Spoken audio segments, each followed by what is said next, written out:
Welcome back to Parking Lot Takes. That's Brandon, and I'm Christian. The greatest addition to Star Wars might be over, but the conversation's just started. Woo!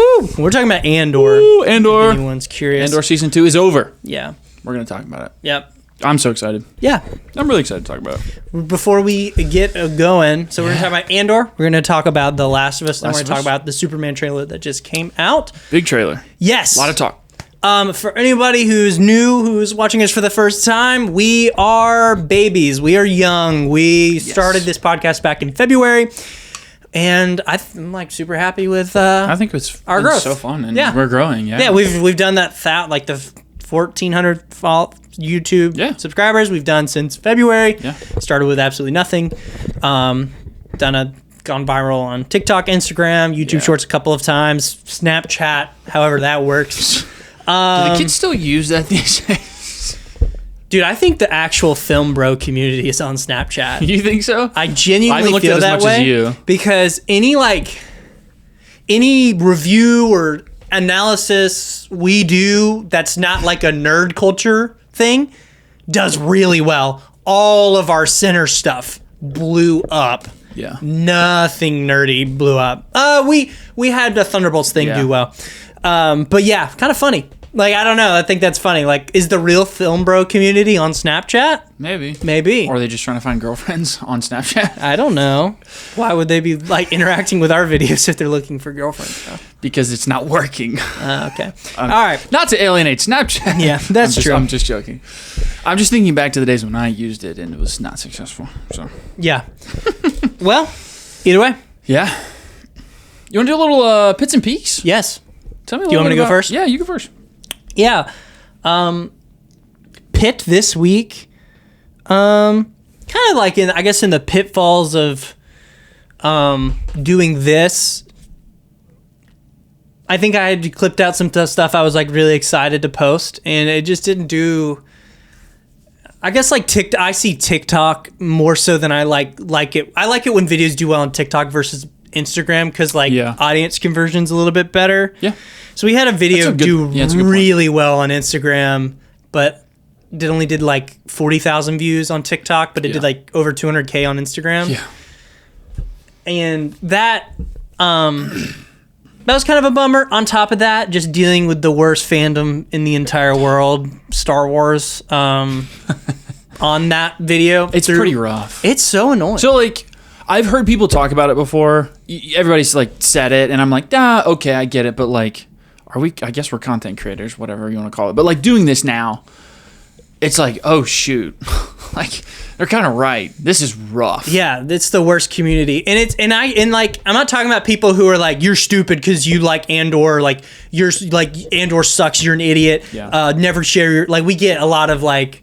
Just return your podcast. Like a podcast equipment should be more expensive. Like, you should have microphones. Right, I base that like. Who cares? To me, that's kind of funny, and like I think those are funny, and like there's nothing behind it. But genuinely, the most angry people were, and the most angry I got reading comments was people basically being upset that it took season 2 of Andor for me to really like fall in love with season 1.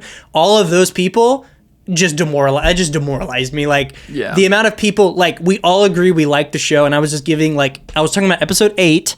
Yeah, which those videos we've uploaded that. It's the most positive 2 weeks video. Ago, yeah. Like probably the most positive take you've had. I mean, you really like the season, but like just really diving into, gosh, like this really elevates the show.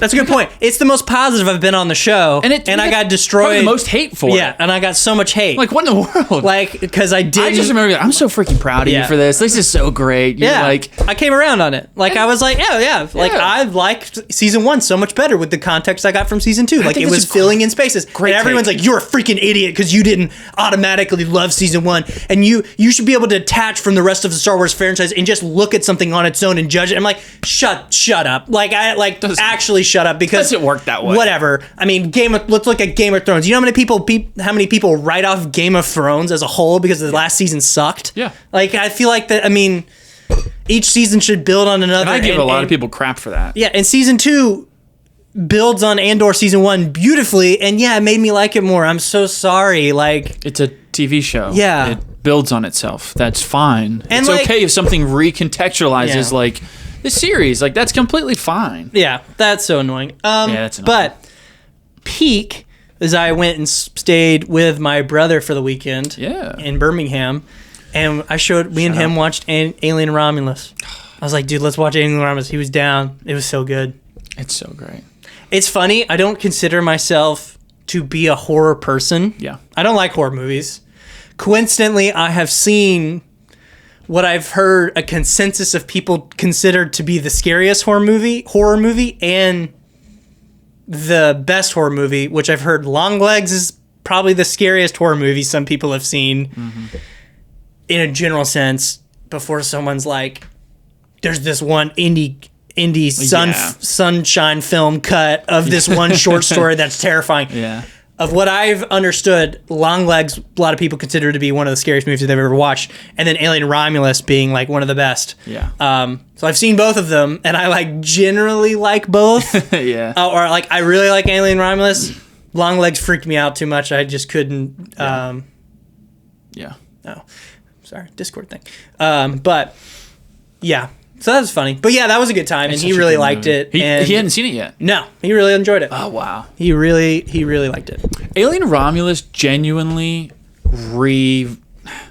I hesitate to say this, but like, I've always liked the Alien movies, but Alien Romulus like revitalized the franchise. Sure. Like, it did something so fresh to where it made me want to consume more Alien content. I've always watched like the first Alien movie, loved it, watched some of the other ones and been like, oh, I like this stuff. Prometheus, Covenant, I was always excited, but Romulus makes me want to like be immersed in this like franchise more. Like, I want more content from it. Like, I'm itching for it. And I think that's great. Like, Romulus is high up there. It might be number 2 in the franchise, I think. I think it's probably 1 in Romulus. Really? I think Romulus is the best one. I think it does a lot of what 1 does right. And I think 1 is just, I don't know, maybe it's just too classic. I think that is it. I think Romulus is really good. It is really good. And I think it's going to hold up too. I think so too. Yeah, I think it will. That's so cool that you watched it though. I've been wanting to rewatch it. Specifically because I did that Alien D&D one shot, which was sick. Oh, blast.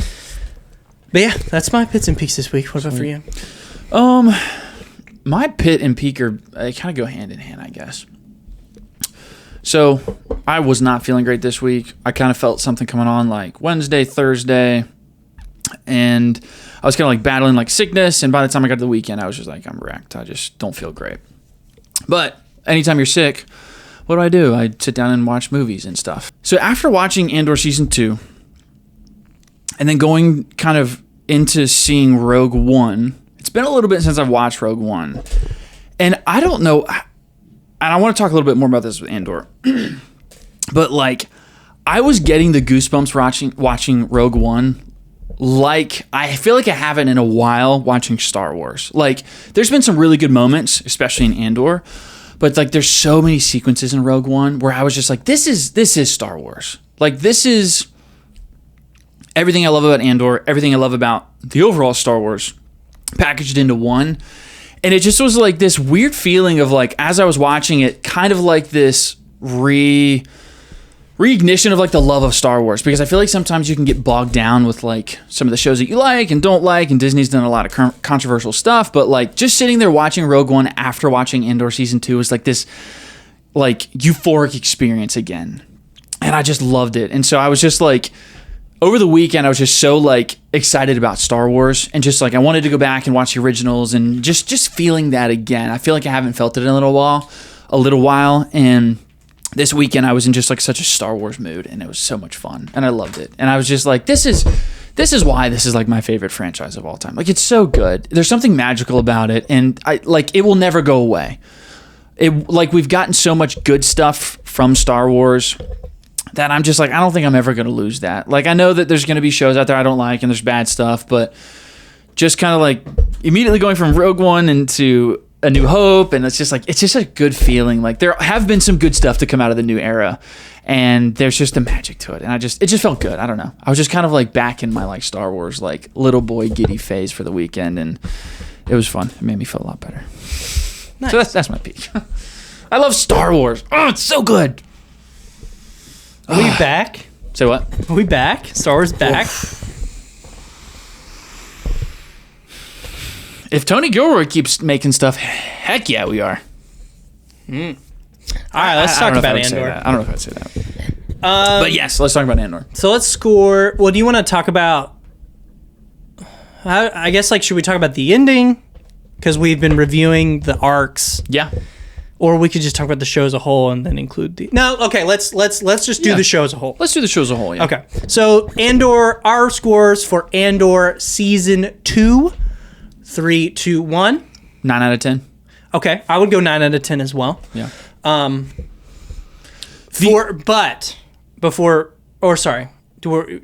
I go? Or yeah, go ahead. No, go ahead. I do think season 1 is better. I agree. Yeah. And I think I gave season 1 like a 9 out of 10. Yeah. I'd probably give it like a 9.5 if I'm getting specific. 9 out of 10 on both. Yeah, me too. But I do think 1 is better. It's tighter. It's it's that's crazy for you to say. No, I'm right. That's crazy for you to say. I know. That season 1 is tight. Because I said season 1 is tight and you said it was not. No, I know. It's I'm being just saying, shown to me. It's crazy. My eyes have been open. I've rewatched it a ton. Me and my brother also watched Andor. Yeah. It's tighter. It does a better job, kind of scene to scene stitching things together.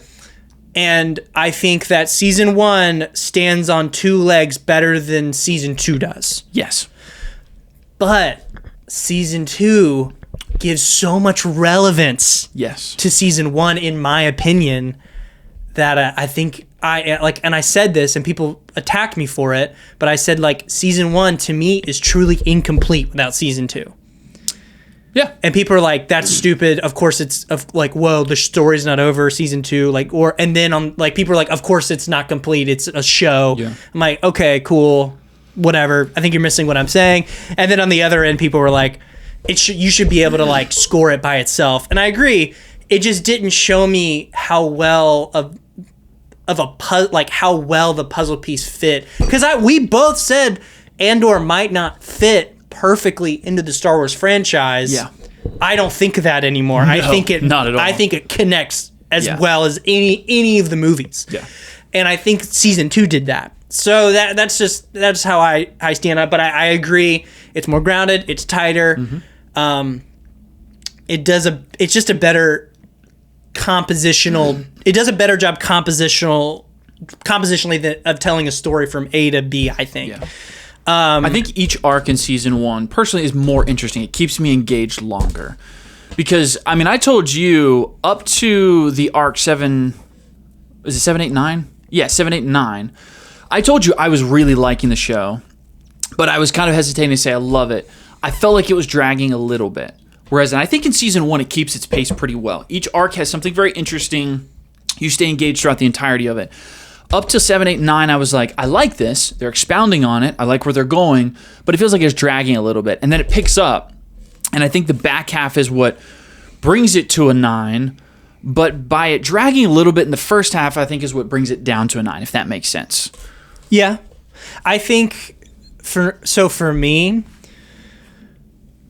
I like the 3-episode arc ideas. I love it. I do like that. I love the time jumps in the second season. Yeah, it's great. I think that's great. It makes so much sense, too. I think it makes sense, and I think that helps me out with the structure. Yeah. Whereas I do still stand by in season 1, while each arc is good. So season 1 of Andor, I think really works episode by episode release. Yeah. But I think on a binge, it struggles for me because it's not a whole arc across the entire season. Mm-hmm. It's 3 arcs, so you almost start over on every 4th episode. Yeah. That's why I think I would say it's more engaging. Right. So it's kind of like, oh, cool arc, castings off, whatever. We're introducing characters, character arcs, story, connection, conclusion, mm-hmm. introducing characters, conclusion, prison, introducing characters, story arc, conclusion. Yes. Yeah. It's a good point. And so to me, it's it feels the whole season's like boom, boom, boom. Whereas I feel like with the time jumps, I can just completely detach and dissociate. Yeah. I think the release of the 3 episodes is amazing, and I wish they had done that for season 1, and I had watched it that way. Because I think I would have liked it better. I don't know. Yeah. But like, did you episode by episode Andor season 1? Yeah. So I feel like I should have done that because I binged it, and I do think it works. It's like a rare case where I think episode by episode release is a good idea for this because I did feel like I got tired. Yeah, I can get that. But that's just me. Because, you're getting just a little chunk, and it's enough for me to be engaged next week and excited for it in season 1. Whereas in season 2, you really need that like middle episode in a lot of these arcs because, like, for example, 7, 8, 9, 8's kind of the climax, right? You really need to get to 8 in one sitting and then have 9 to kind of come off of that the high of that episode. And it works really well in this 3-episode format.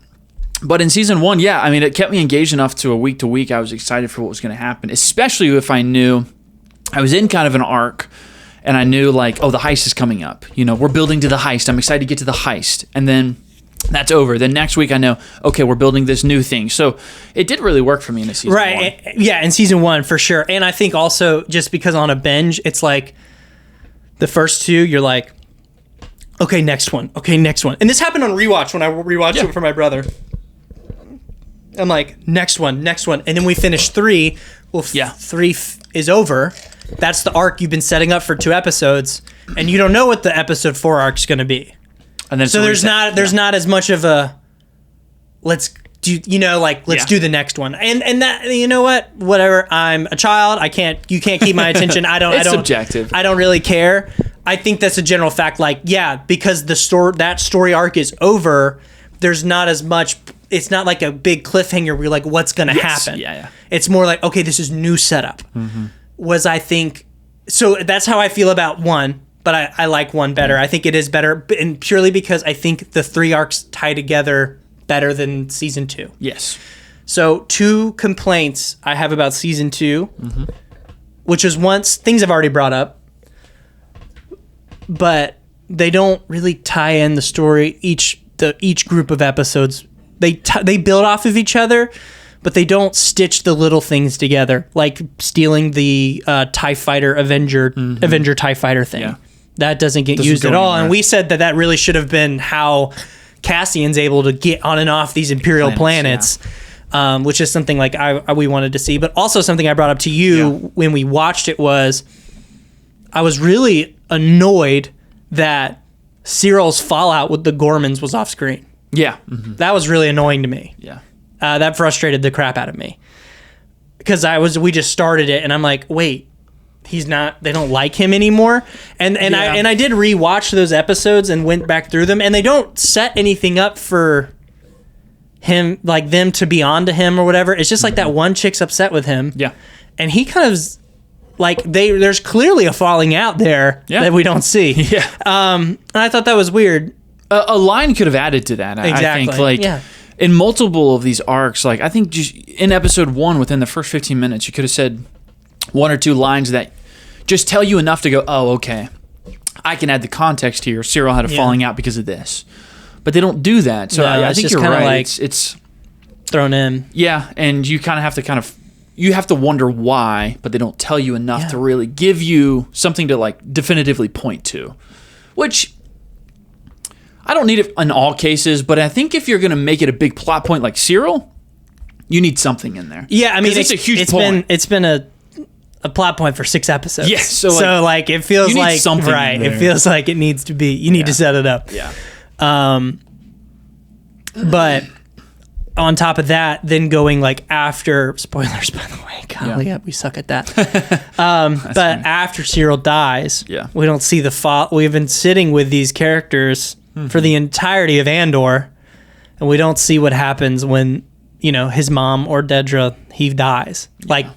We don't see the fallout of that. Dedra moves on pretty quick, which I could get over that. But not like the mom and that. I mean, you get the one scene with the mom, but at the very end. But there is like no seemingly ramifications later on, and that could be purposeful. I don't know. Just I think like someone will be like, I think that really speaks to like the depravity of the Empire and how unpersonal it is. I think it does to Dedra. Yeah. Yeah, and I agree. It's goal. Exactly. She's goal oriented. That's fine. And I think it could work for her. The mom, not so much though. So whatever. It's just, you're killing off a main character. Yeah. I mean, he's been a huge character this entire time. Like, yeah. You got to give him a little something. So that specifically, like his falling out with the Gorman, you don't see. I think that's weird and clunky, and so that's just something where I'm like, that doesn't.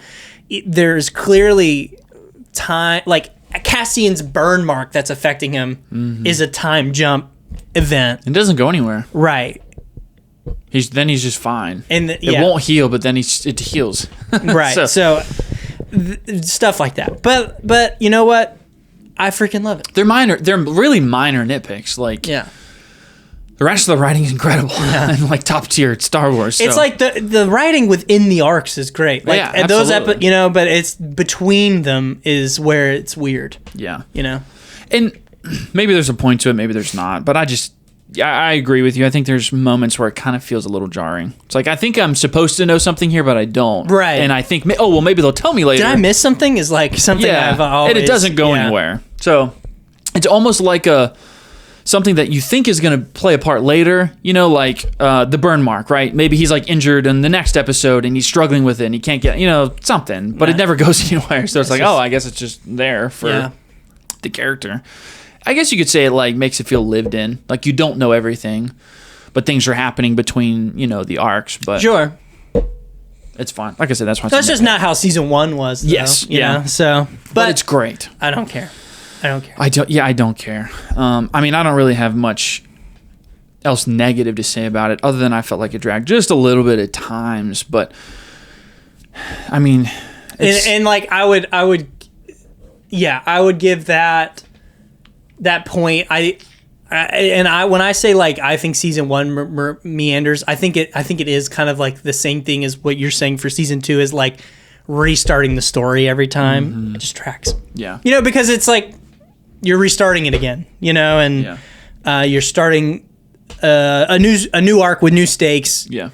But it kind of flowing back to back to back. I agree with you. Yeah. Can totally be more of a snowball effect than where the time jumps. It's kind of like that snowball impacts and it's done, and then we're building a new snowball. Yes, yeah. So, yeah, it's great though. It's such a good, fantastic. It's awesome. Best Star Wars show we've ever gotten. Hands down. Hands down. Some of the best Star Wars we've gotten. Period. Yeah. Absolutely. Because of season 2. And I'm sitting on that hill. I think season 2 inadvertently does the most for the show because it reintroduces the thematic heart of Star Wars. Yeah. And it connects everything so well to the rest of the movies. Yeah. And there's points I want to make about that, but I want to talk about the show itself before we talk about greater impact, though. Yeah. Here's what I will say. Well, because I do want to get to that too. So let's talk just briefly, maybe just a little bit about the end. How do you feel like the end kind of blended into, and maybe this goes into the overall Star Wars conversation, but how do you feel like things wrapped up? Let me ask it that way. I loved it. I thought it was great. I understand the complaints though. Like that it's not like high stakes climax, but like it really is not that like actiony. No. I mean, there's moments, don't get me wrong, but most of like what is it? I don't know what that was. I don't know what that was. That's funny.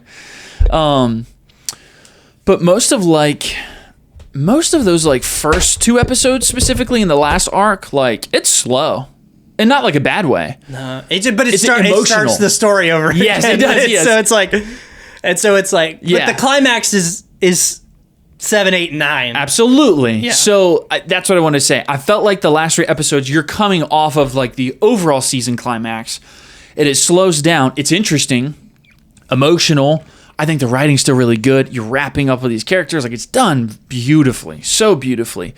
But it definitely does kind of like come down off of that like high, essentially. But it does wrap up the characters fairly well.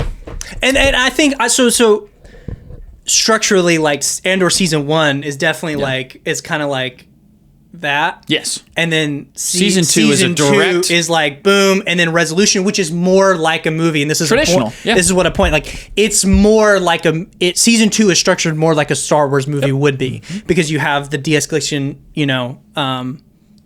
wind down time. You've got Act 1, right? Act 2. End of Act 2 is the big climax. Act 3 is the wind down essentially from it. You're wrapping up characters. Yeah. There's emotion. There's heart. You feel it. But there's not like these big moments. There's some cool moments action-wise. It's just a different structure than you're used to in a show. Yes, yeah. Especially because it's season 1. It's a good point. You know what I thought? I did think, and I think this is so cool. I thought because of K2SO being in it, I felt like this last arc, because we've been talking a lot about, this is very much Star Wars, but it doesn't have the whimsy. It doesn't have that kind of like overall Star Wars feel. It's a little more grounded. I felt like we have just slowly, with these last 3 episodes, gotten back into that. Yeah. And I think it just goes so beautifully into what we know is next in Rogue One. Like, you start to feel some of that brevity, some of that whimsy a little bit at moments. And I'm like, it's just this perfect little segue. And I think he did such a good job of that. I mean... He, raises the lightheartedness a little bit, even with some really emotional moments. Absolutely. And I'm like... He's such a freaking genius to do it this way. Like, I just thought it was so good. Absolutely. I mean, I think about the structure. If I really look at the structure of season 2, how beautifully it connects season... oh my gosh. Yeah, I'm going to say it again. Season 2 completes that story, and it's an obvious statement. I get it. But, what I mean is season 1 and Rogue One, there's a gap there. Yeah. And had it been left there, I would have felt like there's a gap. I think you might feel differently. Yeah. But season 2, it's this weird. It's different. It's paced different. Yeah. But I'm like, this is an awesome transitional season, right? Because you have Andor season 1, which is traditional show. Yep. And then season 2, you're having the arcs that are their own little movies, kind of. Its own little 4 movies each that each focus on a different character the entire arc. The first 3 episodes are Mon Mothma's episodes in season 2. The second 2 are Bix's. The third grouping is Cassian's, and the fourth is Luthen and Cleia's. Yeah. In my opinion, and Cassian's in right. more so the last episode than Cleia is. But I do think that last season is the pinnacle of Luthen and Cleia's arc. Yes. So I think those flow in, and then if you want to look at Rogue One is 3 episodes of a show with Jen. Those are Jen's episodes. Yes, yeah. So, and Cassian's a side character this whole season. I love that. I don't know, structurally, he's the thread through all of it. Right, and I break all that down, and I think it's great. You have Mon Mothma in the first 3. You have Bix in the second. Cassian in the Gorman arc. Yep.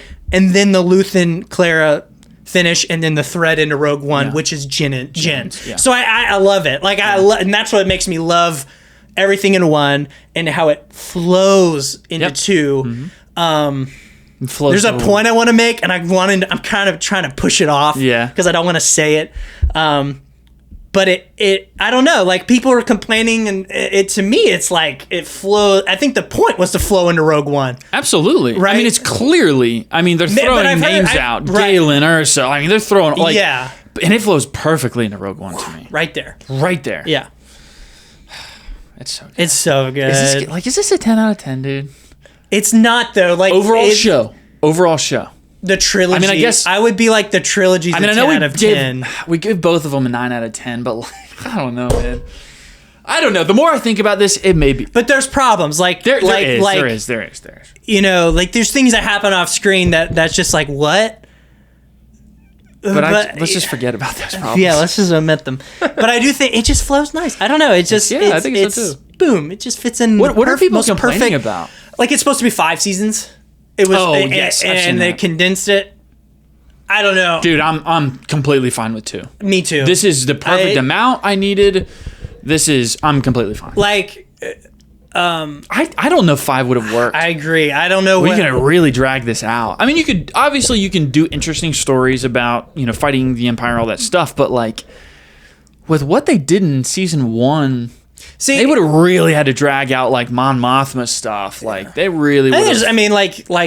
I mean, we don't get any resolution with Cassian's sister, and I bet you could. There's things to do for sure. I'm sure. But to me, it's like season 2 did such a good job of like taking the format of season 1, the show, bridging it with season 2 into more of a traditional movie. Yeah. For thematic arc, and then going into Rogue One, which is a movie. If you want to break down that movie, which is the beginning. Jyn, Cassian rebellion in Jeddah, the Galen Urso, whatever, and then the final battle, getting the plans. Like I think that's its own little three episode arc. If you want to think about it like that, I love that. I think the 3-episode format was perfect for this season because you are essentially each week getting a little new Star Wars movie, and I think that's so cool. Oh, that's so great. I do think this show will age very well too. I think so. I think it will stay where it's at, or if not, get better over time. It's just done so well. I mean, I genuinely do think I understand all the comments about Tony Gilroy saying the stuff about not caring about Star Wars, but I genuinely do think he has an idea of what Star Wars is and can be.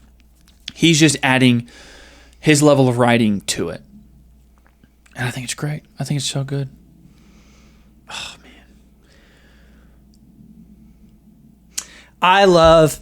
So when you rewatch Rogue One, which is mandatory, as everyone, a lot of people are saying greatest Star Wars trilogy ever. Like I'm not adding anything new to that conversation. Like season 1, season 2, and Rogue One are like the best Star Wars trilogy. But I wanted to speak on like how well, I don't know. Like, are we talking overall Star Wars now? Yeah, like I can't think of another example of a prequel series connecting to the source material movie Rogue One better. I mean, the like literal lines about in Rogue One where Tarkin is like pointing at Krennic, and he's like security breaches that are your fault. Yes. And like in Rogue One, and it's like those are like the crap that Dedra, like with Dedra and the rebellion and like all that, like he's being blamed for. Absolutely. And like giving all the pretext to that. There's crap about like we've got to finish the Death Star because the Senate is going to flip on us because of events we see in episode 9 with Mon Mothma. Like that connection is just so great. Like I love like when I'm like it adds stakes to the freaking movie. Like Rogue One that I didn't even season 2 adds stakes to Rogue One that I didn't even know were there. Like the crunch, like I'll say it again, the crunch to get the Death Star done because of Mon Mothma's speech and the Senate's turning and there's all these elements and da. Like that's great. And then the pressure on Krennic to like be like all this crap's happened and he was overseeing Gorman. That was his plan, and that's flipping on the Empire and causing a lot of problems. And then Dedra kind of going out of her way and doing exactly what Cyril got in trouble for in season 1, repeating that mistake. And then she does that and that blows up in her face. And Krennic blames her, and one of the things, oh my gosh, this adds so much to Krennic's character in season 1, even though I don't think he got enough screen time. I would have liked to see more than him, but it's so perfect that how it makes him such a sleazebag, dude, because he sits there and he treats Dedra exactly how Tarkin treated him in Rogue One. And I love that. Like it makes me like, I love that so good. The way he talks to her and the way he's like, like takes credit for what she's done, and like Tarkin does it to him, and like just hangs her out to dry. Tarkin does the same thing to him. Like I love it. And then he's the whiny baby to Vader. I know, it's so good. It's great. It's so sick. It is so good. Tony Gilroy just like casually gave us two of the best. He gave us the best addition to Star Wars. Yeah. And like two of the best female characters in Star Wars, in my opinion, with Bix and Mon Mothma. Yeah. Like, absolutely fantastic. Great characters. And like, not to be this, but like in a way that's unique, and it's not like I'm like a rootin' tootin' gunslinging like woman. What I mean? And that could work. Like there's character like Sabine is that in Rebels, and she's fantastic. Jen is like that in a way. Jen is like that. She's kicking butt, and that's great. Like we have Ahsoka. We have these strong female fighter characters. Padme, which we think gets nerfed in Revenge of the Sith. Yeah. But Yeah, you've got give these like this strong- nuanced, beautiful story to Mon Mothma and Bix, She's and make them smart and amazing incredible, characters. yeah. Without like doing like the tropey like thing. Like it makes They're not just damsel in distress, No. or they're not just like I don't the gun need no toting- man. Yeah. Like I can handle. Like they're interesting. nuanced Yeah, it's and cool. they're and like It's great. Oh man, Mothma's so great. Oh, I love that actress. She does such a good job in this show. And it goes, I mean, it just, yeah. So when I watched the last episode of Andor again and immediately turned on Rogue One, like immediately. And it absolutely enhances the Rogue One experience. Like, I think to your point, like, watching Rogue One, I was so excited. It was like a new experience for me. It was like I was watching Rogue One for the first time again because of all the context. Like, the line with Tarkin was the one I noticed, security breaches. I'm like, we know all about this now. Yeah. And that adds so much to the character. The end, when Cassian dies, I cried.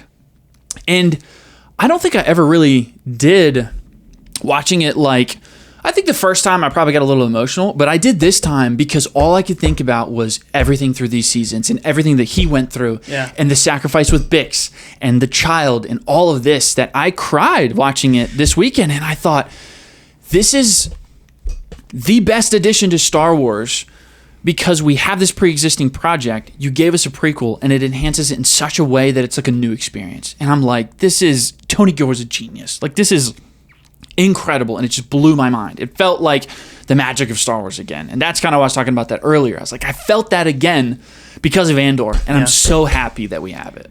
Can I make the ending of Rogue One the best thing in Star Wars ever? For you? Wow, go for it. Ready? Yeah, I'm trying to think if I already think that. I don't know if I do, but go ahead. No, it's definitely not without this. I don't think so.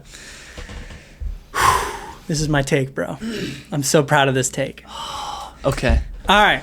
You don't interrupt me if you catch on. Let me get it out. Season 1, we get one of the best freaking monologues in Star Wars of all time, maybe monologues ever, with Luthen. When he's talking about why he's fighting, against the Empire, he uses the phrase, he says, I'm fighting for a sunrise I'll never get to see. Season 2, Luthen dies for what? To get the information about the Death Star to the rebels to start the events of Rogue One. He dies. He's not, that line's taken very literally. He's never going to get to see the fruit of his labor, whatever. Yeah. It's Luthen sets in motion Cassian's motivations going forward through Rogue One. Yeah. Death Star, this is what we're doing. Rogue One ends. They've gotten the plans. They've sent the plans to Admiral Akbar. Yep. Is that his name? Akbar? I don't know if that's Akbar. No? Yeah, it is. It might be. Okay, they get the plans off world to the rebellion. Alliance. They've won. Okay, Luthen died for that. He said, I'm fighting for a sunrise I'll never get to see. Jyn and Cassian walk onto the beach. The Death Star shoots the planet with they shoot the planet. They're gonna die. And Tony Gilroy does the visual of the fireball showing on their faces. It looks like a freaking sunrise, dude. It looks like a freaking sunrise. And who's looking at it? They are looking at the sunrise Luthen will never get to see. And Cassian is sitting there looking at it.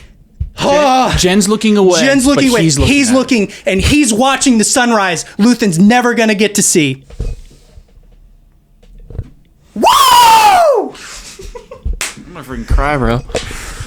Oh my gosh. Gosh, that's so good.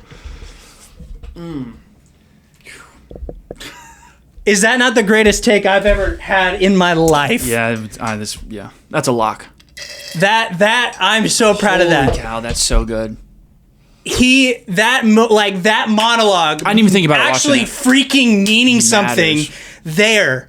And because that's the birth of the rebellion right there. That moment. Yeah. That's when hope begins. All through this season, Rebellions are built on hope. What hope? There is none. It's consistent through the whole thing. Yeah. And then in that moment, because of their actions, there's hope again. Yeah. And that's the sun. Like, that's it right That's there. the sunrise. Oh my gosh. It's incredible. So it's the good. best thing in Star Wars ever. Ever. Ever, ever, ever, ever, ever. That to me is everything. Like that. When I say it introduces the thematic heart back, like that's it. Yeah, That's that's Star it. Wars right there. Yeah. And That's so good. He's such a genius. I haven't had a chance to process this. And I haven't given myself the chance. The last shot in this show.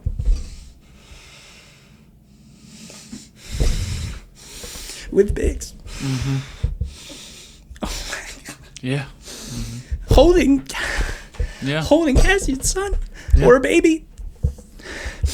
And he doesn't even know why he's fighting.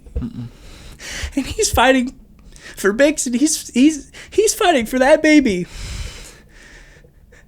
He's fighting for that baby that he doesn't even know. Doesn't even know exists. Exists, and fighting for a life that he gets to have that he'll never get to be a part of. Yeah. The ultimate sacrifice. Not just for the rebellion. It's Yeah. it's so good. Yeah. And I just remember, like, when I first saw that scene with Bix, for a moment, there was a moment where I thought, this feels a little unnecessary. And then watching Rogue One, it feels the most necessary. Because it adds all the weight in the world to Cassian's death, not just being for the Alliance, but for a future that, to your point, he doesn't even know his kid's going to have. But he's not thinking about a future for his child, he's thinking about a future for Bix, for the rest of them, for hope, for the galaxy. But what he did was provide a future for his son, and I thought or son or daughter or whatever. That's why I cried. I was like, Tony Gilroy just made Rogue One 1,000 times better than I already thought it was because of all the context, and it's just perfect. Like, it's the best addition we've had to Star Wars, I think. I think ever. I want that baby to be Poe so bad. Poe. That's funny. That would be hilarious. Poe, the backstory with him is he was born 2 years before New Hope on Yavin. On the Rebel base. Dude, please go rewrite it. Yeah, go rewrite it. That would add so much. Like, I already like Poe. I mean, like, to think, like, that's Cassian's lineage right there. Would be sick, yeah. Yeah, rewrite. You'd have to rewrite it, but... Well, it's not, like, I think it's, like... Where does he get Dameron from, though? Poe Dameron Andor, I don't know. Yeah. Middle name, whatever. Could just take a different name. Yeah. Because, yeah. Or, like, that's his fun. first and middle name or whatever. Yeah. Or because his dad was like a hero of the Alliance, he didn't want the he didn't want the weight of that or the be in the shadows. You could do something interesting, but that would be cool. That's Oscar Isaac was one of the better additions. I'm not the one that thought of it. I saw that online, or I saw someone be like, "This is Poe's origin," and thought that baby should be Poe. That'd be sick. Yeah, I'd be down for that. Like, I would be down for that. It's so good. I was on cloud nine. When Rogue One ended, I was just like, this is it right here. Like, Tony Gilroy has given us, in the new era, the best edition of Star Wars. And I was like, that's just so great. Give him everything now. Just let him keep making movies and shows. Why not?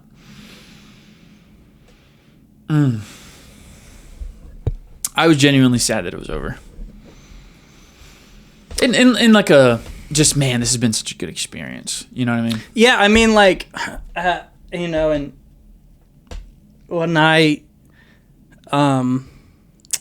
just finishing Cassian's arc, because Cassian's arc isn't finished.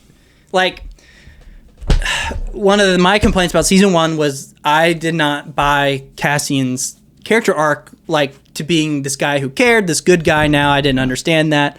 And I know you disagreed with me. But, like, before anyone's like, oh, that was obvious. No, we posted clips. Like, nobody said that. Everyone's like, you're an idiot. Like, that's called a character arc, bro. Turns out, not you, but, like, those people, you're kind of wrong. Like, he didn't really have a character arc. And it wasn't this big moment. This is, like, still this is more of a self-serving thing that he's doing. It's not till 2 that you really see. It's really not Cassian. till Rogue One. Yeah. Well, I think after Gorman is when Cassian is the Rogue One Cassian. No. Yes. No. Right. No. But I'm saying, like, his full arc isn't done till Rogue One. Till Jyn looks at Cassian and says, "You follow orders even when you know they're bad. You're no better than a stormtrooper." Yes. That is Cassian's arc. Right then and there. Yeah. Like, that's the finishing of the arc that they introduced in in season 1. Mm-hmm. So, yeah, like, his arc, like, that's to me is incredible that Tony Gilroy didn't just, like, left his arc, like, kept the projection of his arc to finish in Rogue One. Yeah. And didn't kind of have it resolute here in a way that, or a resolution here in a way where we have to be like, well, then why would he just go kill? Mm-hmm. You know what I mean? Yeah. And man, like, it takes me back to I posted in that clip, like, the rebellion, is in ways Luthen makes the rebellion no better than the Empire. Yeah. And I got absolutely obliterated for that. I mean, they're like, read a history book, idiot, da-da-da-da-da. So stupid. Dude, that was so depressing to read, how people look at the world. Yeah. You can't be good and fight evil. It's impossible. You got to be evil to fight evil, dude. That sucks. You know what? This is a fantasy world. Yeah. And if the good guys want to beat the bad guys with the good way, that, you know what? Happen. And guess what? All of y'all are freaking wrong because that was on purpose. Yes. That was purposeful. The purpose was to show you that was not building hope. Yeah. That was not being different, setting the course correct. Jyn sets the course correct. Yeah. In that moment, that's what Jyn brings to this arc. Yeah. Like, that's the moment when it flips. The day Hope is born is the day the rebellion that I've always known from episode 4 on, that I was saying, this is how I've always seen the rebellion. It's purpose, and it's done on purpose. So that is born when Cassian and Jyn are looking at the Death Star sunrise. Yes. Yeah. Mm-hmm.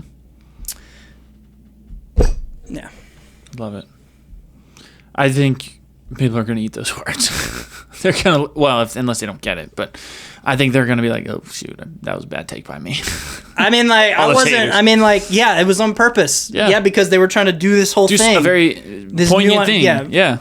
They were trying to get it there, which was cool. The whole plot point. Right, and you know what? And I'll give this person credit. One person did say that. Like, one person said, I think they're trying to evolve the motivations and the morality to what you see. That one person, that guy's awesome. The rest of everybody else who's like, you're an idiot, don't read a history book, screw all of you. Like, what a horrible point. Like, it doesn't work. It's Star Wars. Yeah. It's pretend. Mm-hmm. It's not real. Yeah. I know it starts with a long time ago in a galaxy far, far away. Oh my gosh, that's not true. Doesn't exist. It didn't actually happen. Yeah. You know that, buddy. We can write it however we want. And when I clip this, I will include all of the comments right here. 10,000 comments. Idiots. All of them. Wrong. Wrong. The point was to say that the rebellion wasn't being different than the Empire. But that was it evolved and changed. That was the arc. What it is. Yeah. Wow, imagine that. Imagine good writing, interesting writing. That's so Y'all funny. Be great friends with Valentina from the Thunderbolts.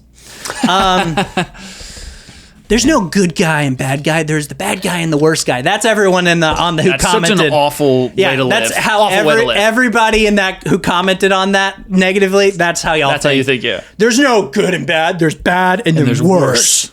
And the rebellion just got to be bad. That's a crappy world to live in. Yeah. Anyway, you got any more? Nah, that's it. I'm freaking in love with this show. I think it's great. I'm so glad that it just pairs so well with Rogue One and the rest of Star Wars. It's just a great addition. Flows so beautifully through all of it. Do you have something else? I do. I thought about one thing. I did not understand. I wish they would have done a better job with Luthen or with the rebellion leaders not believing Luthen. Like, I get why they're like they are hesitant to trust Luthen, but I've always taken that as because he's an extremist. Yeah. Because he kind of goes over the line. So that's how they regard him. But like, why would they ever think he's a liar? Like, he does the morally questionable thing constantly, but he's never been a liar. Yeah. In my opinion, to where you would not believe information that you've gotten from him. You know what I mean? Like, that to me, they didn't do it. Like, they should have had Luthen lie to set something up that was going to be like more of a play down the line to get like lie to Bail Organa about something, so he would take an action that would open up this thing that they could do this thing and put Bail at risk or whatever. You know, and then it'd be like, I don't know if I could trust him. Like, what if this is like a scheme to like set something else up so he can act, but he died? Like, I just didn't understand why they didn't believe him, I guess. Like, to me, it wasn't like the most. Before, I get it. They don't trust him. Yeah. But they don't. He's like, I've never heard them shady, say whatever. Luthen's a liar. Yeah. You know, I think he just goes over the line. Like he doesn't. He's not very. I guess like he's just slimy. He's slimy. I wouldn't say he's like not like he's not your friend. You know what I mean? Like, he's trustworthy, like to do what he said he's gonna do, but he's not like, if you die, he's not concerned about it. Yeah. But he's not. You know, if you die for the rebellion, like because of events he sets up, he doesn't care. Cool. Yeah. But I've never like personally connected like, oh, these people think he's a liar. Yeah. So I don't know why they just did like they just wouldn't believe it. But just like an attempt to add some extra stakes to that finale that I don't necessarily think you probably really needed, but it just could be interesting. But yeah. Yeah. Great. That was it. That's such a good show. That's so good. The Last of Us? Yeah, let's talk Last of Us. Okay. New episode. Yeah. What did you think? I think it's the best episode in this season. Maybe the show? Episode 6? Or is that 5? No, was that 5? Is that 5? 6. Yeah, Next week's is finale. Maybe season. Maybe this season, or definitely the season so far. Do you think it's better than episode... I have to rewatch 3 of this season. Of season 1. The episode with... yeah. You think so? It's kind of like a similar thing, but with the characters we like more. Yeah. I really liked it. I really enjoyed it. Because of this... spoilers. Because of this right here. And I'm a big, like, anytime you kind of break against the norm and go, like, anti-tropey, I'm, like, in. Mm-hmm. When the opening shot or scene with Joel and his dad, I freaking love that. So I love how they subvert your expectations on that. And they took that you thought this was like an abusive situation, and what it turned out to be was like kids just afraid to admit they did something bad, you know, to their dad because he would spank them or whatever. You know what I mean? Like, I've lived many time those situations before, right? Like, so I could immediately, once I realized like this wasn't an abuse, like, I don't know, like, I it's think one it's scene, implied it is, maybe, but maybe I think it's more portrayed that he's tough. Like, yeah, I think it's. I kind of got this sense like it's implied that he is abusive, but in this moment he has kind of this introspective thought of trying to be better than his dad, so he walks out, not hitting one of them. That's what I. Sure, I think you could. I don't think you're wrong at all. I know what you're saying, I just though. took it as we don't really know. He's like, I know I hate you. I know I've maybe gone too far sometimes. Yeah. Or What parent? Maybe not physically, but what parent hasn't? hasn't had a moment where they've Right. said too much at least. Yeah. Right. Gotten angry. Yeah. Like, what if you are a parent and you've spanked your child out of anger, whatever, Yeah. disciplined out of anger? I think you're also sort of guilty of what you would maybe put on Joel's dad. Yeah. So to me, that was just such a subversion of my expectations of, and I started that like, I don't really know that I'm gonna like Joel's dad being abusive. Yeah, I know what you mean. And I was like, I don't really like. I don't like where this is going. Yeah, probably. like I don't know that I always ever saw it like that. Like this guy's always been a tender father, and I get it. There's a character like, oh, here's a reason why he wants to be such a good dad. I like that was his dad. Like, and I love the sentiment of do a little bit better than I did. It's fantastic. Yeah, I liked the scene because I thought it was interesting. Subverts the expectations, but I didn't know I loved it till the end of the episode, and I was like, that's so great because it just makes that moment at the end hit so hard, like so hard. But I turned to Audrey and I were watching it, and I turned to her and I was like, this is really interesting. Like them showing that conflict, I think is more interesting than him just being an abusive dad. Absolutely. Like seeing him tear up, I thought, wow, I like that a whole lot more because I just think it adds more layer to Joel's character because in that moment, he sees a vulnerability in his father, even though his father does maybe abuse them, maybe hits them, whatever, goes too far sometime. And I said it just adds something interesting for Joel's character, I think. But I didn't know what it was going to be for in that moment, and then it just pays off so well. Yeah, I mean, I do know that he says, maybe I hit you and I go too far, but he does it, yeah. It's nothing like what my dad did to me, which is like the full on breaking my jaw, punching me in the face. So that eludes me to think like that line being, I think maybe it just be more like he's a tough disciplinarian, like not like beating. And I'm not them. saying I'm not validating like ever putting your hands or whatever out of anger. I don't think it's definitely not something you should do. Because the only thing Tommy says is like he's gonna take the belt to me, right? Well, I'm not saying that's like I'm not gonna like say that like there's no weight to that, but he doesn't say hit me, does he? Yeah, I think he just says I'm gonna get the belt. I think it's just like I don't want to get spanked. Yeah, and I Which, think again, and I can't tell you how many freaking times I or someone I like be like family events where like the older brother steps up and takes the punishment for the younger brother, and the dad sees it. Yeah, I mean, like and condemn or not condemns, but commemorates that. Yeah. So did you watch the end where Craig Mazin and them are talking about it? No. You gotta watch it, dude. You gotta watch that. Well, so for this, I had Here's a the lot point. of had a lot of takes from this, and I didn't want to like watch them talk about it. That's fair. That's fair. To like, I just think I find that stuff interesting, so I like watching it at the end. And I can't remember if it was Craig Mazin or Neil Druckmann said like it also gives his character a bit of a savior complex. Joel. Mm-hmm. Yeah, I saw that. I said, cool. Oh, that's interesting. I think that's a cool note to add from like a writing perspective of what they're thinking. Because saving Tommy, he's got that same kind of complex with Ellie. I'm glad I didn't watch that because that's literally a point I have. Really? Yeah.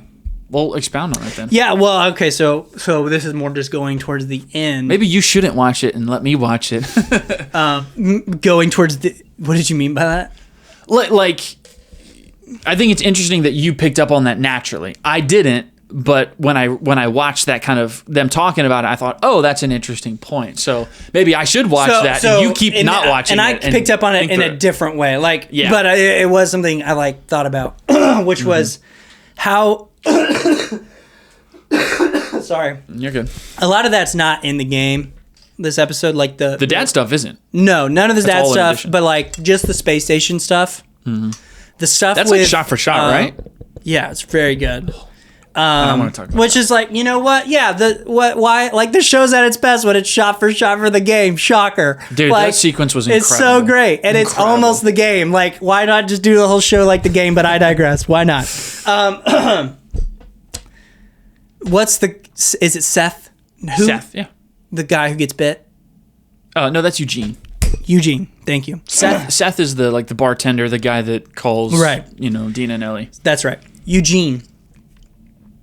How important adding that in to this story is masterful. Yeah.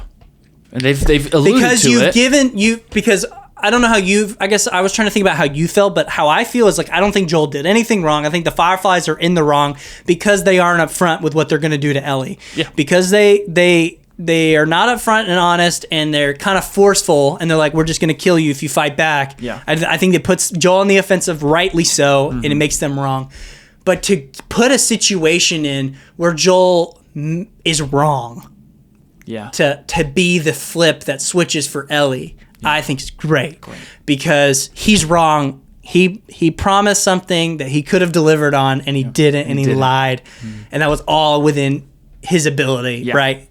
And it shows how desensitized he's become, like the depravity of living in this world where like you break promises and they don't mean anything. Yeah. It also speaks to like a young Ellie, right? It means the world to her. Exactly. My dad just broke his promise to me. Yeah. And so it broke her, and that explains why, coming into the first part of the season, why she is the way she is with Joel. Yeah. Perfect. But also, like, I love, because just human nature, right? Like, he did it once with Ellie, and he didn't get caught. Yeah. And now he got caught. Because he wasn't, like, it didn't mean anything to him to break that promise. Yes, yeah. I think it's important. I like that. It's very important. Character. I don't know. I thought it was really good. Yeah. I thought that was huge. It elevates the rest of the season a lot. I mean, I know that's the purpose of this episode.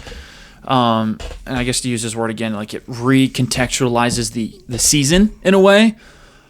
But it's great. Like it does make a lot of the first couple episodes hit a whole lot more. Like if I were to go back and rewatch it, I think it would add a lot more weight. Right, because the whole time as a viewer in the game, I'm like, Joel, like Ellie, get over it. Ellie, okay, he saved your life. You're, like, come on, like get over up. Yourself. Yeah. Like, come on, you can't understand why he did what he did. Yeah, but it's not even that. It's more so what happened to Eugene in the context that adds to my entire relationship with Joel now is on question, because how many times has he lied? How many times has he manipulated me? You know what I mean? Yeah. Like that adds a lot and makes me understand why she'd be so mad at him better than the game did. So this is like, hey, deviate from the game when you can make it better. And they did. And the idea with like the face, I knew that was the same face. That's how I think I knew.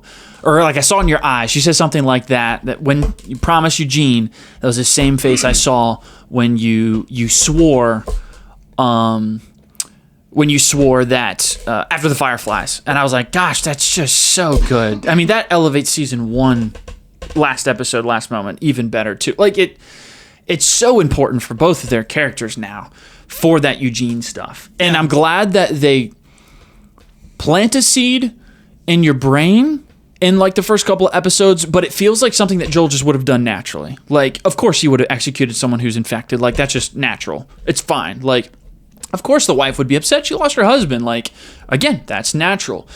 That's just for Joel's character. But for it to just plant the seed and then us to revisit it and it be such a crucial moment, it just elevates so much of what we've already been watching. And I'm so glad they did it that way. Well, I just like how they made Joel a liar. Like, he could have just been like, he got infected. You know the rules. I did what I had to do. He really wanted to see you. Yeah. But he couldn't. You know what's really cool? And he lies, and he goes a step further to make her feel better. Yeah. Yes. And it blows up in his face, unlike it did with Ellie. That, you know what I mean? Like, I don't know. Like, how many times have you lied and found yourself in a web of lies until it's all blown up in front of you?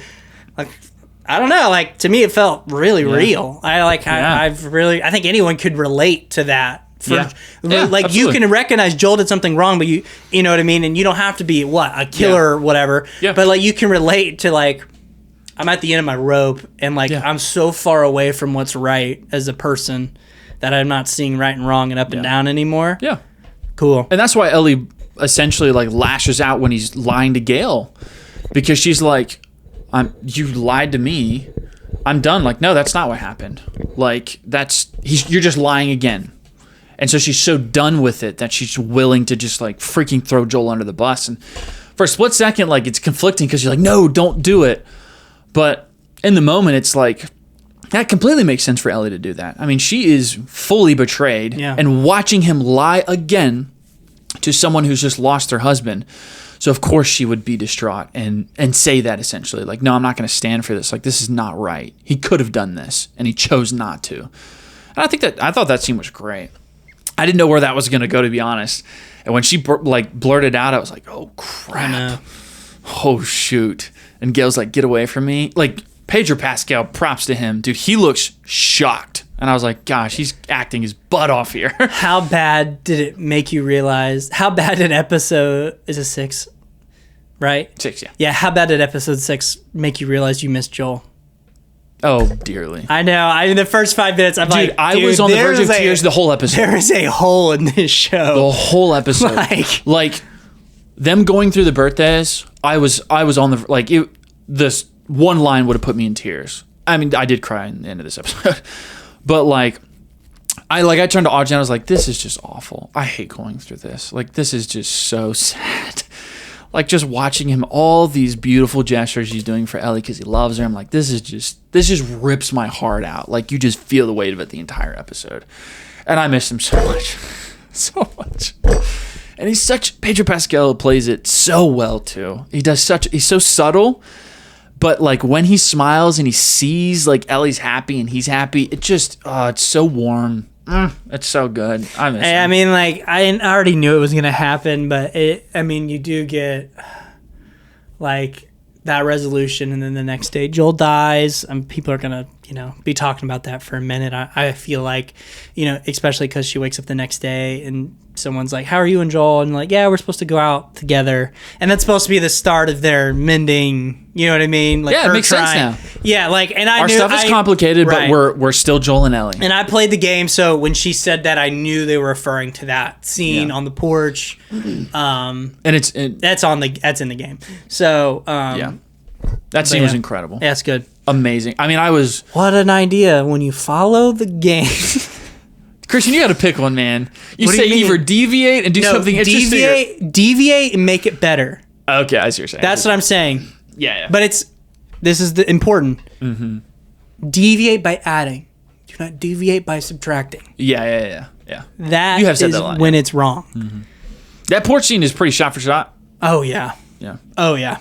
You think it's better than the game, though? Yes. With the dad, a little bit better than I did. Yes. 100%. When he says that line, dude, it's just a gut punch. Yeah.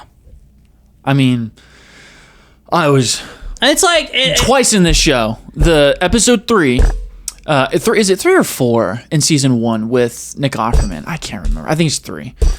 Bawled my eyes out watching that the first time and on rewatch with Audrey. This one I was in tears. Audrey and I were both just bawling our eyes out. I just think that scene is amazing. Amazing. I don't know what it would feel like in the game, but Pedro Pascal, his performance is like some of the best emotion I feel like I've seen in somebody, like showing it on their face. I think they do a better, me personally, I think the game does the lead up to that scene better because, and I know where we disagree, because Ellie is more so like on a warpath and there aren't these like somber happy moments in between. Yeah. So this entire time it's like Ellie's rage. And the whole game, you're playing as her. She's furious. She's on a warpath. She's an unstoppable object. She's the juggernaut. Yeah. And to be and the game up until that moment, right? Like the game set. Well, so I'll say this: the show sets that scene. Sets Ellie up in that scene with the context. I think you get that this across with, but it's not done as well because of how lighthearted some of the stuff is with Dina. and this is just a preference thing, Yeah. I'm recognizing, but the game does a better job getting across the point leading up. Now, I think, like I said, the show executes this scene better. Yes. But the lead up, because of the game, because it's so intense, because it's just so heart-wrenching, and how how broken Ellie is, and how furious she is, that scene then makes the rest of the story. This is not Ellie on a revenge quest for Joel's life. This is a revenge quest for the potential resolution she never is going to get. Mm-hmm. That's what she's avenging. Yeah. I think that just leads up better in the game. Whereas the show, I think you could say that, but I think it's more just generalized revenge for Joel. Yeah. Versus the game, it's like there's you're like, oh, I get it. Ellie's upset. She's rageful because Joel's dead. It's like, no, because they were supposed to resolve this, and that was the mark. That day was supposed to be the day of trying to reconcile. Yeah. And I think because the game introduces because the show has so many lighthearted moments of Ellie being able to be vulnerable and being able to unwind and be able to be open, I don't think that hits as hard. Because I think the whole time, like, obviously we're like, yeah, she's mad because Joel's dead. I think that's just more so present in the show, whereas in the game it's like, oh, she lost her chance to reconcile with Joel. Yeah. Versus I don't know. It is preference, right? Like, I just think that way because they've made so much lightheartedness that it's not bringing me to a point of, like, she is enraged and rageful. Yeah. I think when you, like you said, oh, I've got to lock in here, that just is revenge. Yeah. Versus I am mourning the loss of the future relationship that I'm not going to get to have. Yeah. Which I just think I think the lead up does better because they keep Ellie, like, in action mode and no downtime. And then this is like, oh wow. No wonder she's distraught. Right. Yeah. This is so much worse than I realized. Yeah. But semantics, obviously. It's up to however you want to choose to feel it. I just think if you keep her enraged and upset and unrelenting, being an unrelenting force, that moment just hits more. But I agree. Yeah. Just Pedro Pascal does Joel better than the game. Yeah. I'll say that. Just coming from the perspective of the show, like, I can't help but give points to this show because I care about these characters so much, having not played the game enough to, like, be in tears over these scenes. I mean, I know they're meant to be emotional. It's the whole point. But, like, I've watched a lot of shows with emotional scenes and never teared up and been like, oh, it was a good scene. But, like, I care enough about these characters to get emotional, and it just reaffirms to me that, like, I think this is a great show. Like, I care enough. And I've been engaged. Like, I miss Joel. I know that's the whole point. I've liked a lot of the stuff with Ellie and Dina, and I see where they're going with it, and I'm still engaged. I don't think, I think we feel the weight of, or I think we feel Joel not being in the show. Dina doesn't replace that. And this episode just kind of gives you a little bit of that back. But I think this is still just, like, a great show because if I care enough to get emotional, I think I'm thinking, well, then I must think this is a good show, and I do. So this episode just kind of reaffirmed to me that I do think this is a really, really good show for me. I don't have video game context, of course, so I don't have a lot to compare, but just from what I've been experiencing on a week to week, I don't think it's as good as season 2 yet. I think that port scene... Season 1. I don't think season 2 is as good as season 1 yet, but I think that port scene might be the best scene we've gotten in the show so far. But I'm still really engaged and really liking season 2. Yeah. I mean, I hear people's complaints and I hear people's points, and I do think some of it's preference. And I think some things just haven't bothered me as much as it has some people. But overall, like, I'm still really digging season 2. So, like, this is a top tier show for me right now. Genuinely. Cool. Awesome. Did you watch the like flash like the next episode trailer? I did. What's it? Is it flipping to Abby's perspective or is it more Ellie? No, still Ellie. I didn't see Abby at all.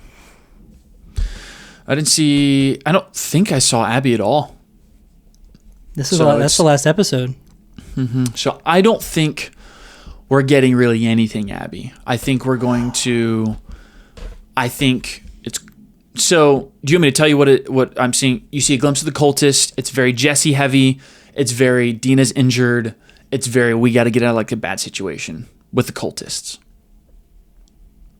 So I don't think we're going to get anything Abby. Abby's going to be all season 3. So do you feel like if she's going to start picking off more people, I think in season 3. I don't think she's doing anything else in this next episode except getting out of the crapshoot she's in right now, coming out of episode 5. Yeah, I mean, it's going to be Abby's perspective, season 3. Yeah. I mean, do you feel we may see Abby at the very end of episode 7, but we're not going to do anything with her. Do you feel like they did a good job? Like they'll have done a good job? Like, I guess like, I guess, do you think they're blue balling people a little bit? No, I'm here for it. I'm not talking about you, but in general, like not resolving anything really, other than Ellie and Joel's relationship, but they introduced that in that season. So it's like, that's a good question. What does the show do? Like, how are we, like, I feel like the purpose of the end of this was to I think their thought process was we need to resolve Joel and Ellie in the end of the season. That's what this last episode was. Now we're going to resolve where they're at and then tease and lead up to the conclusion of Abby in season 3. I'm here for it, honestly, because I think it's something to be really excited for in season 3. And I think they've done a good job so far. You're excited for Abby? I'm excited to see the resolution with it. Oh. Not for. I don't mean like I'm excited to see Abby's perspective because I don't really know how that works. I mean I'm excited to see like Ellie's and Abby's the end of that arc, revenge arc or whatever. Like by the end of season 3 is what I mean. It's almost like season 2 is dealing with Joel and Ellie, that resolution. Season 3 is going to be they resolved that. We now really feel Ellie's motivation, and now we're going to her and Abby, and you're going to see that dichotomy again. Like. Let me rephrase it this way. Maybe I'm just glazing this show. I think it's cool to start off with Abby, this heinous act, crazy thing. Everybody's itching for Abby to die or Ellie to get her revenge.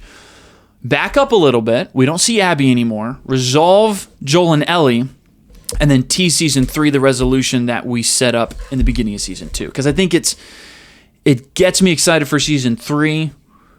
And I'm excited to return to how I feel from what Abby did. Does that make sense? Yeah. I've kind of chopped that up in a weird way. You know what? And the show would be so much freaking better if you didn't know why Abby did what she did until Nora.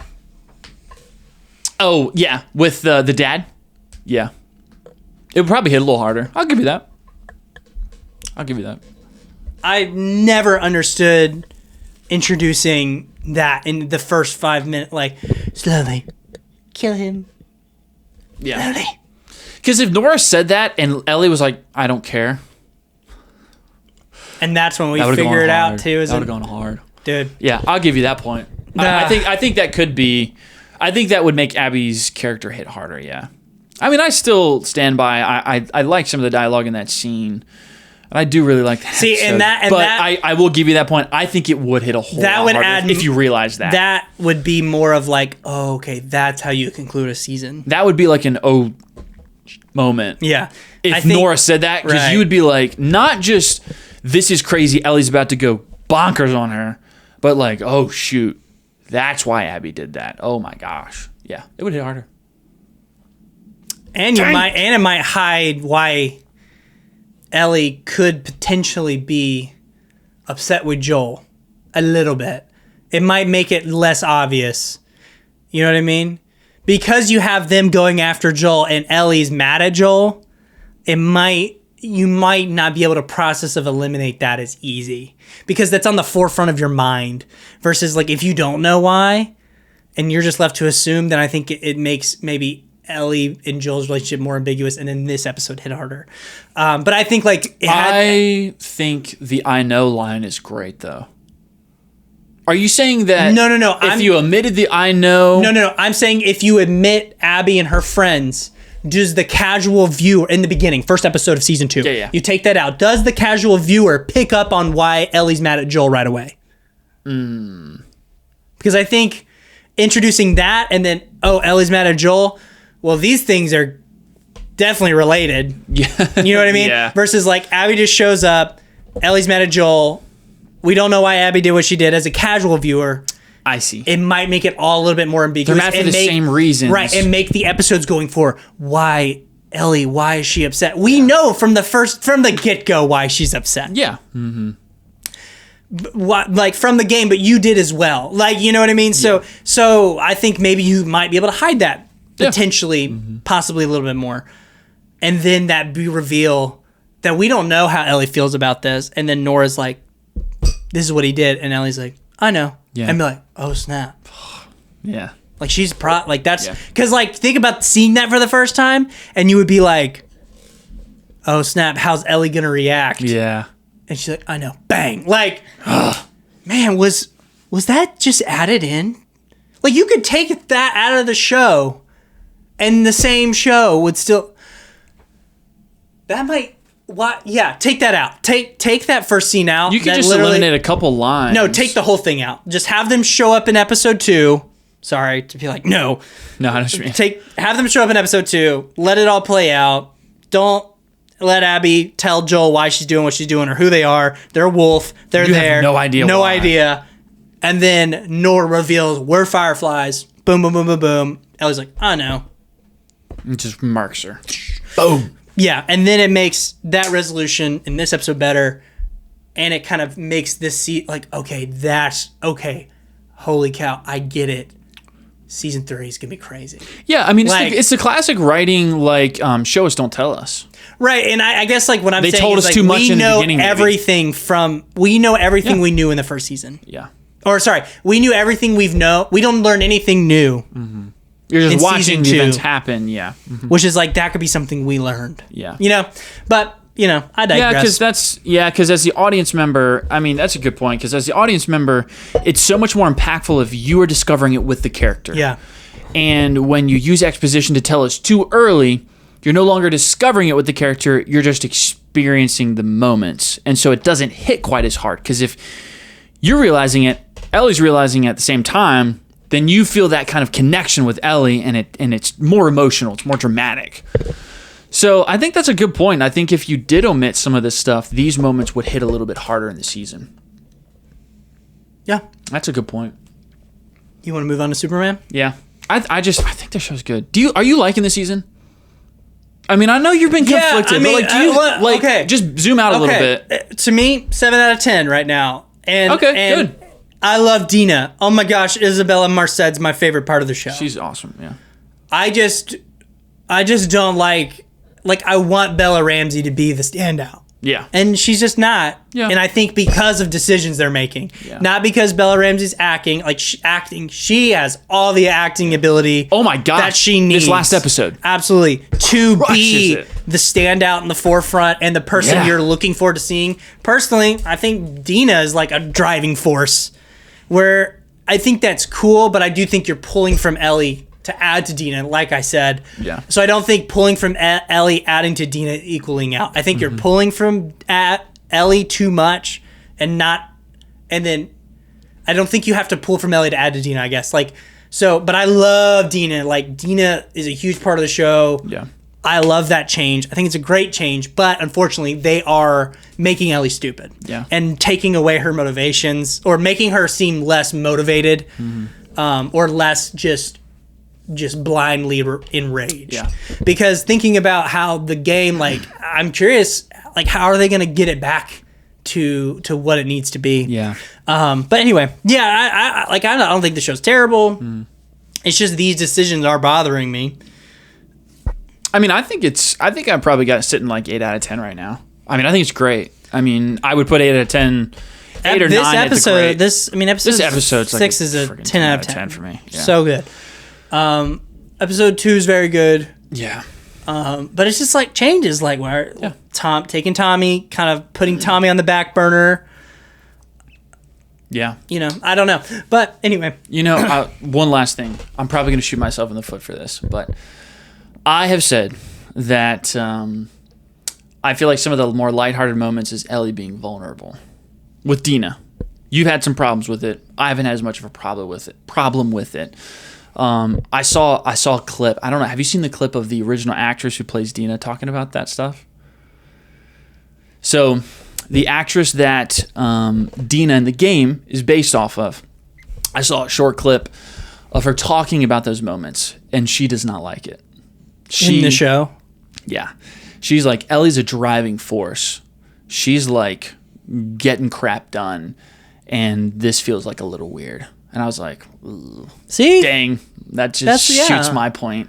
I don't know why. And again, I don't have game context, so that's part of why I think the way I do, but she doesn't like it. And I was like, that's interesting. She also thinks it's like a character assassination, essentially.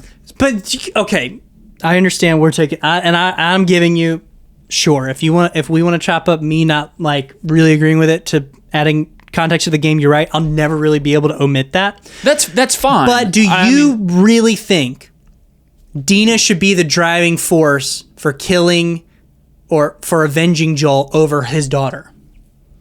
That's the decision I'm asking. That scene specifically, I struggle with. Okay. The one you're talking about on the street. Yeah. And here's why. I struggle because, yes, I don't necessarily think Dina should be the one telling Ellie, let's go. But I also understand Ellie being now faced with the decision of, there's a child in the picture, like, we should leave. I wish it was flipped, I think. But in the context of the show, I do understand Ellie being like, let's go. Like, I can't put you and now this new baby at risk. Because I think anyone would feel that way. I think it might work better if they would have to change a lot, I think, for that to flip, essentially. Because they have been showing Ellie very vulnerable and a little less, engaged. Dina's really doing a lot of the moving pieces to get them to, where they need to go. And I think they would have to change a lot. But I do understand Ellie in this new information, this new kind of situation they're in, being like, Dina, I can't put you and the baby at risk. And Dina being like, no, this is important enough for me to do this. Sure. Do you think it should be, though, Dina, go home? Let's put it like this. It's hard. I think that scene should be, because it, like you've set Dina up to be the driving force. Dina could literally look at Ellie and be like, dude, you would be lost without me. You do not know what you're doing. That's how they've set the show up. Yeah. So, I think you can do that. Dina, you need to leave. What do you mean I need to leave? You don't know how to do this. You don't know how to do that. You need me. One, I think I would like that, personally. If you're going to set that stuff up. If you change all the setup, yes, it works. No. I don't think you have to change a thing. I think you do. Why? Because, this is shooting myself in the foot here. But because Ellie is playing kind of, because Dina's the driving force over these, couple episodes leading up to that, Ellie's being a little bit more lighthearted and kind of conflicting. I don't think that scene works if they flip that. I think the build-up, I think you would have to make Ellie the driving force, and Dina would have to kind of be that more lighthearted for Ellie to say, I think you need to go home. And for Dina to then be upset and like, no, I love you, I'm willing to go, we're doing this together. Let's pin this. We'll talk about it in the after show. Yeah, it's tricky. I do struggle with that scene, though. Okay. I'll give you that. I guess I'm thinking way beyond that, just that scene. Mm-hmm. But I'll have to. We'll get into it. We can talk about it a little bit more.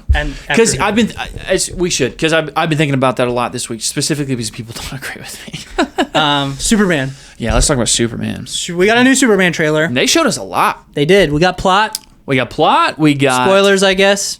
Yeah, I guess so. I mean, it's a trailer, but yeah, spoilers if you don't. President Lex, though, true.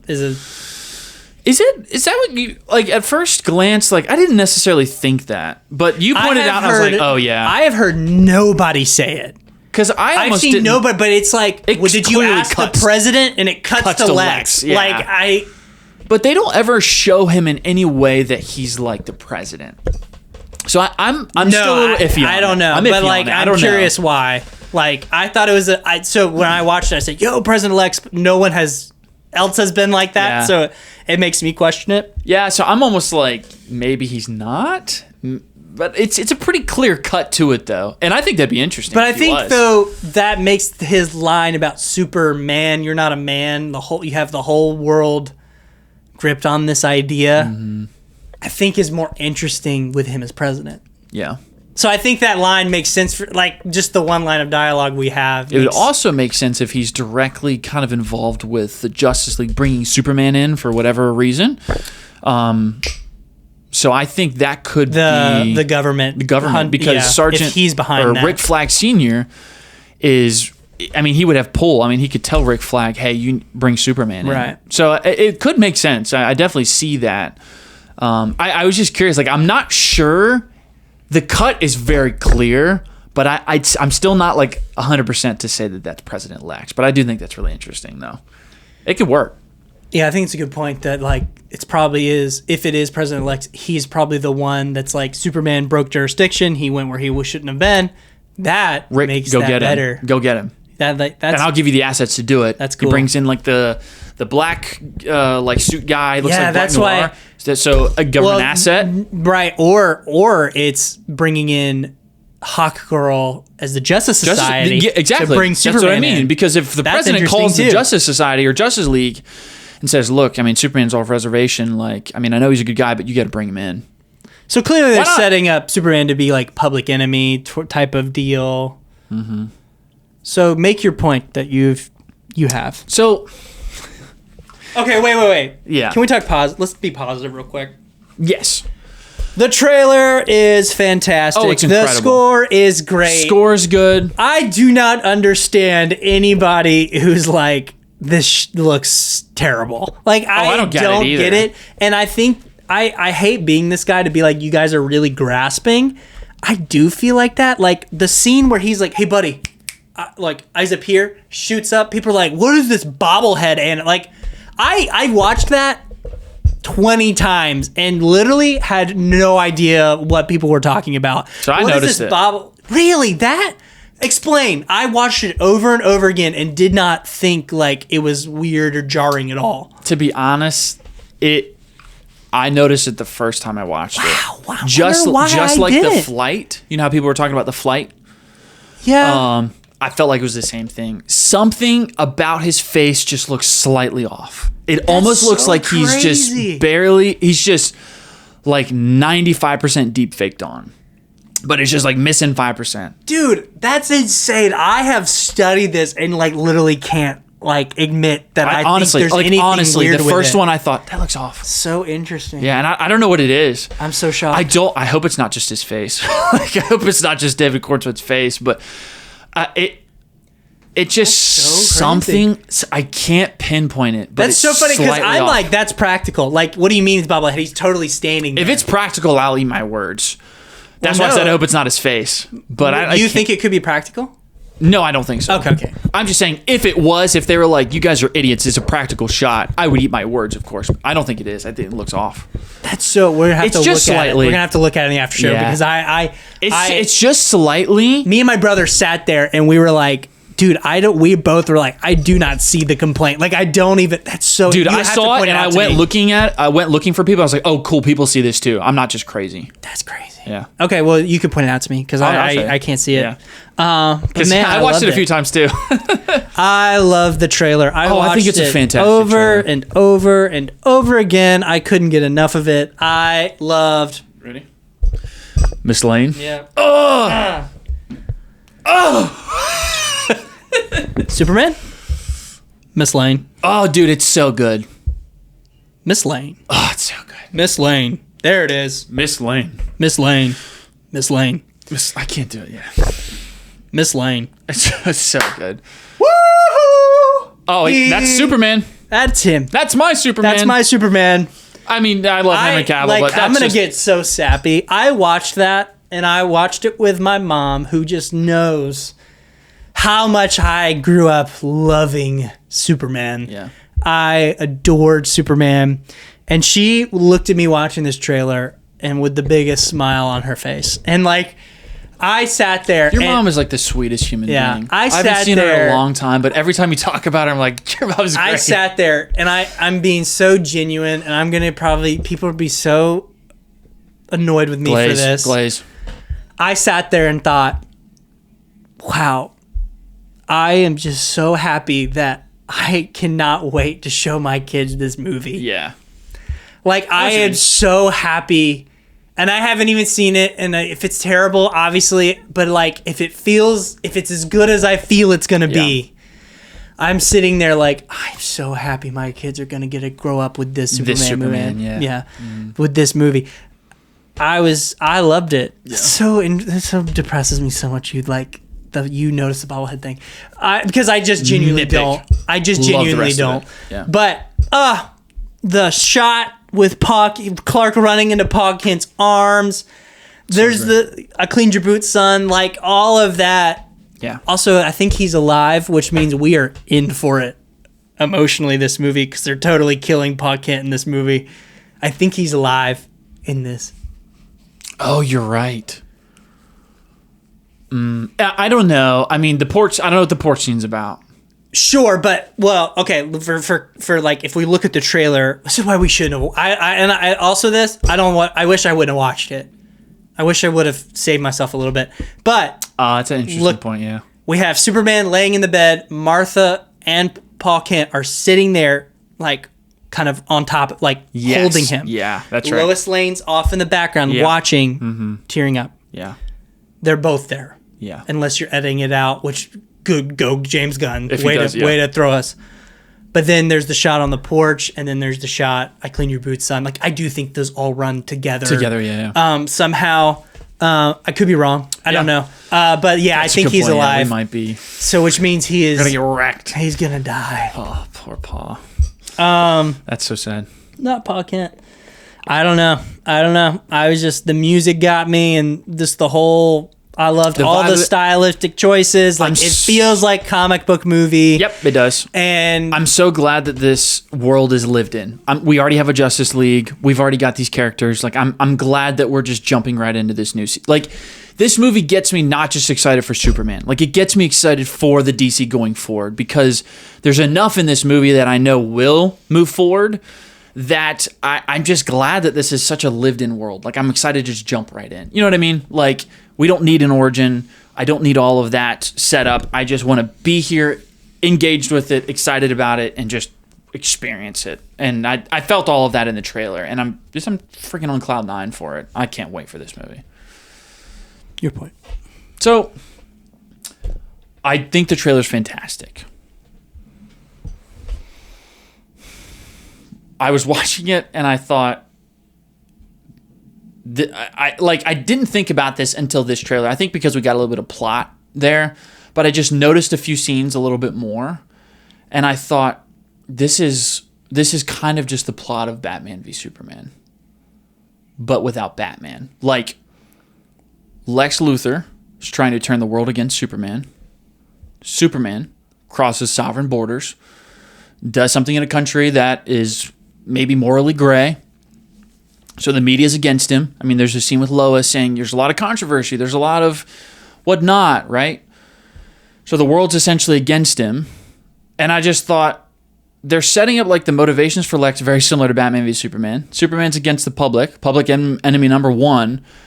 And the government's got to go in and do something about it. And I'm like, this does feel a little bit like we're getting some rehash, like, story elements from what we've already done in the Zack Snyder universe. And I thought, it's kind of interesting that James Gunn chose to do that. Like, it's pretty similar to what we've already done.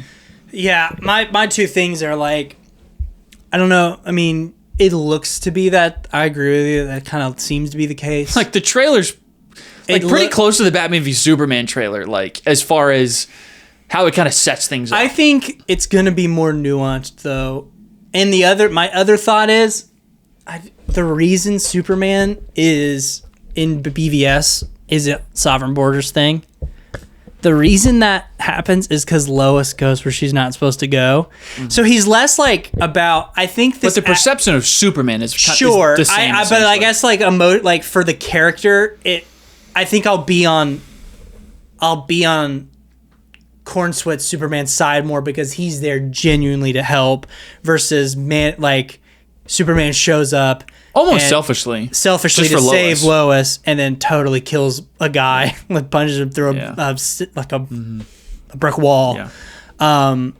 Whatever. And in that movie, I know Lex is trying to make it look, they found the burned bodies, and so it's trying to get this perception of in Batman v Superman, this perception of like, did Superman go too far? Like did he kill people? Like this is insane. And then you've got the woman who goes on trial and all that stuff. So like Lex is manipulating all of that. But I was kind of like, it seems almost like that's what Lex is doing here, especially if he's the president. Then he's going to be trying to manipulate the world against Superman in a pretty similar way. I think I just different circumstances, but in a way the same. Well, different nuance, but the circumstances are the same. Yeah. I don't know. I'm curious if it's going to be something like his involvement brings... This is how I... Like, if that war is between two whatever, and his involvement brings the U.S. into a war, I think is cool. Like, I think that's a good idea, and that would be different enough. Yeah. Like, because Superman is a U.S. icon, he stands for truth, justice, and the American way. Yeah. His involvement in two other countries fighting brings the United States into it. Like, I like the idea of like... Because he's thinking, I'm not an American superhero. Yeah. I'm just doing good. He has the line. And I like the idea of like, technically Superman did do that versus Henry Cavill where we're like, well, he's been set up. Yeah. You know what I mean? Mm-hmm. And that was painted to look like that versus like... The rest of the world just looks at him as almost an American. Right. Which I think could be interesting. Like, and I don't know. There's a couple things like, I guess... Could that, kid calling for Superman, could that be something Lex set up so they would shoot it and it would go on TV, Clark would see it, suit up and go? Mm-hmm. I don't know. Yeah. That little boy's calling for Superman regardless. Yeah. I don't know. I want to reserve judgment until I see it, but I don't think you're wrong. Here's what I will say, though. I think this is why I texted you when I texted you. And... You may disagree with me, and I kind of want to see what you think. But the reason... So with all of the same story elements and story beats or similarities, I think if this one is done right, it's going to be the Man of Steel that everybody's wanted.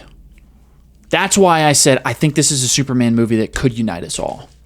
Because people were so conflicted with the Henry Cavill movies, this is going to have similar aspects that I really liked. I mean, I liked the dichotomy of that in those Zack Snyder movies. I think it's interesting to do that because, I think the Superman and he's just a hero for anyone, not just American, is really cool concept.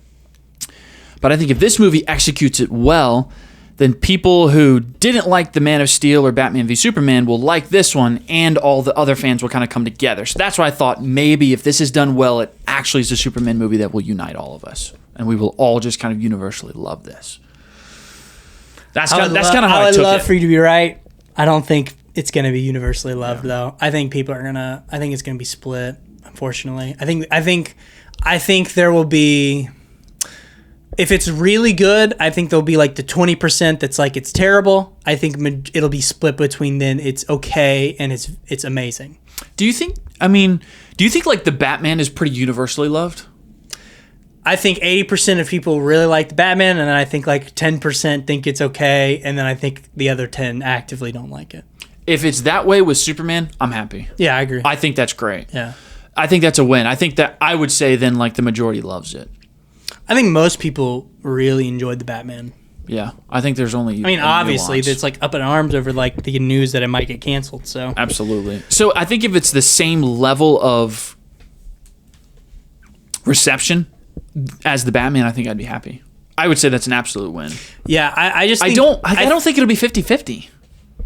Personally. Between mid and really liking it? Mm-hmm. See, I don't think most people will think it's bad. I just think most people will be like, yeah, it's okay. Yeah, yeah. I don't know. Well, yeah. Maybe it won't be 50-50. I would love for everyone. I would love it for everyone to be on the same page. That's never how it works out. But like just looking at the discourse online, I genuinely think the people who are hating on it are not going to like it already. Are just going in are just not going to be redeemed. But is it a minority still though? You know what I mean? I don't think so. I feel like it's pretty prevalent. I don't know, man. Sometimes the I understand the wrong group has the loudest microphone. Yeah, like I agree. That's a true statement. Yeah.